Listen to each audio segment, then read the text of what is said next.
The rain poured down in heavy sheets, soaking the cracked pavement of the city streets. People hurried past, umbrellas shielding them from the storm, barely sparing a glance at the man huddled against the side of a building. His clothes were worn, his hands rough, and his eyes, though tired, held a quiet strength. He was just another forgotten soul in the crowd. Or so everyone thought. Then came the man in the expensive suit. Confident. Arrogant. The kind of person who never had to wonder where his next meal would come from. He stopped, sneered, and let out a cold chuckle. Pathetic, he muttered, loud enough for the few bystanders to hear. You expect people like me to feel sorry for you? Maybe if you actually worked for something in your life, you wouldn't be sitting here like a failure. A hush fell over the street. A couple of people turned, uncomfortable with the scene but too afraid to intervene. The homeless man didn't react, at least, not in the way anyone expected. He simply looked up, meeting the businessman's gaze with an unreadable expression. Then, with a calm voice, he said something that sent a chill down the man's spine. And in that moment, everything changed. Because the man in the suit had no idea who he was talking to. And when he finally learned the truth, he would regret every single word. The businessman scoffed, crossing his arms as he stared down at the homeless man. What did you just say? He demanded, his voice dripping with irritation. He had expected the usual response, either silence or some desperate plea for money. Instead, the homeless man held his gaze steady, his expression unfazed by the harsh words thrown at him. I said, the man repeated, you have no idea who you're talking to. The businessman let out a short, mocking laugh. Oh, really? And who exactly am I talking to? Some washed-up loser who made all the wrong choices? A beggar expecting the world to hand him something for free? The homeless man didn't answer right away. He simply sighed, rubbing his hands together as if remembering something distant, something heavy. The onlookers who had stopped to watch were growing increasingly uncomfortable. A few whispered among themselves, exchanging glances. They had seen rich men look down on the less fortunate before, but something about this moment felt different. Finally, the homeless man spoke. I once knew a man like you, he said, his voice calm yet firm. Sharp suit, expensive watch, thought the world revolved around him. He looked at people like me and saw nothing but waste. The businessman rolled his eyes. Fascinating story. And I assume that man ended up just like you? A shadow crossed the homeless man's face, but his voice remained steady. No, he said. That man ended up losing everything. Not because of bad luck, not because the world was unfair, but because he never stopped to think that one day, he might need the people he looked down on.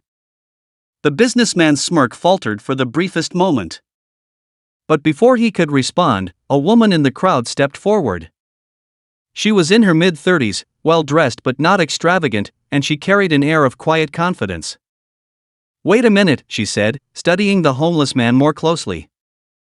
I know you. The businessman turned to her, his amusement returning.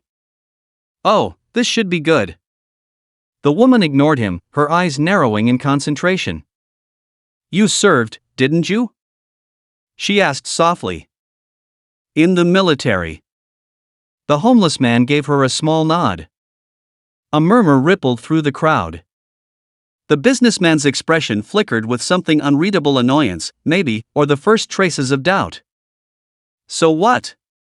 He said, waving a dismissive hand. That doesn't change anything. Just because someone was in the military doesn't mean they're entitled to handouts for the rest of their life. The woman turned to him, her expression sharp.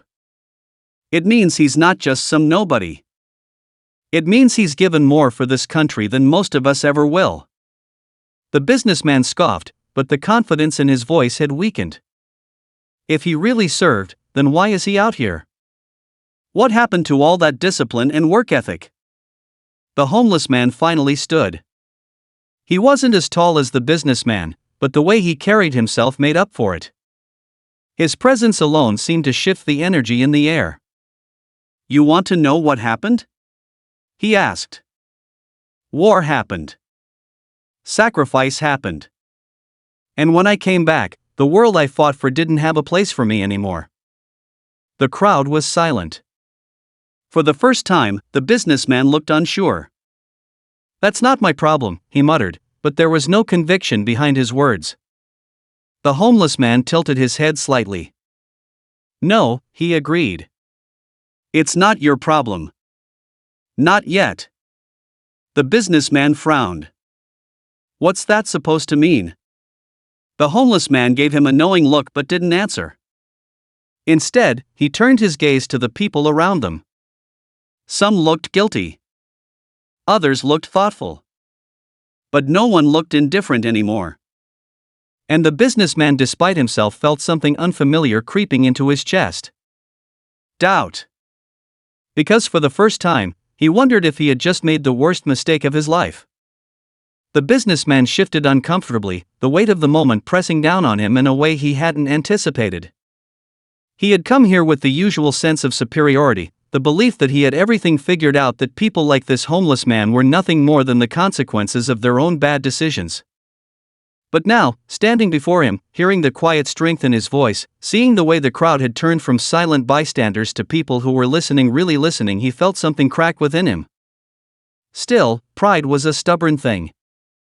He crossed his arms, forcing a smirk that didn't quite reach his eyes. "Look, I don't know what kind of game you're playing, but I don't see how any of this changes the facts." He gestured around them. "You're still here, aren't you? Still sitting on the ground while I'm out here making something of myself." The homeless man studied him for a long moment. His eyes, though tired, held something deeper, something that unnerved the businessman more than he cared to admit. Then, the man let out a breath and simply said, "You think success makes you untouchable, don't you?" The businessman blinked, caught off guard by the question. "What's that supposed to mean?" "It means," the homeless man continued, "that people like you believe money and power protect you from the world. That as long as you have them, you'll always be on top." He shook his head, a small, knowing smile playing on his lips. "But I've seen men with power lose everything overnight. I've seen fortunes crumble, and people who thought they were untouchable realize too late that they were wrong." The businessman scoffed, but there was a nervous edge to it now. "Yeah? And what, you think that's gonna happen to me?" The homeless man didn't answer right away. Instead, he took a step forward, closing the space between them just enough for the businessman to feel the weight of his presence. "Tell me something," he said, his voice calm but firm. "If tomorrow, you lost everything, your money, your job, your reputation, who would stand by you?" The businessman hesitated, caught off guard by the question. "Would your colleagues help you?" The homeless man pressed. "The people who shake your hand and laugh at your jokes? Would they be there if you had nothing left to offer them?" The businessman clenched his jaw, his mind racing. He wanted to say yes. He wanted to believe that if he ever fell, there would be people who would catch him. But deep down, he wasn't so sure. The homeless man took a step back, letting the question linger in the air. "I used to believe I was untouchable too," he admitted. "I had a career, a future. I thought I was invincible." He glanced at the crowd, then back at the businessman. "And then life reminded me that no one is." The businessman's smirk was gone now. His fists clenched at his sides, his mind fighting against the truth that was slowly sinking in. He didn't want to admit it, but the words hit harder than he expected. Then, as if sensing his inner turmoil, the homeless man sighed and said, "The difference between us isn't as big as you think."